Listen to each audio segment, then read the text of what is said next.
తల్లిని పరశురాముడు కాని కష్టాలెన్నో బెట్ట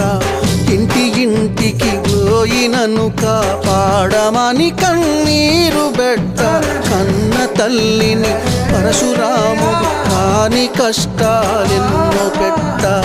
ఇంటి ఇంటికి పోయినను కాపాడమని కన్నీరు బెట్ట ఎల్లరూ కాదంటే మాదిగా ఇంటిలంతల్లోన దాగి సప్పండ జాతులు కొలువ పల్లెల ఉల్లముల ఎల్లమ్మ బుట్టే కొమ్మ జెక్కితే బొమ్మరా కొలిసి మొక్కితే అమ్మరా ఆదికే ఇది కాదురా కాదంటే ఏది లేదురా.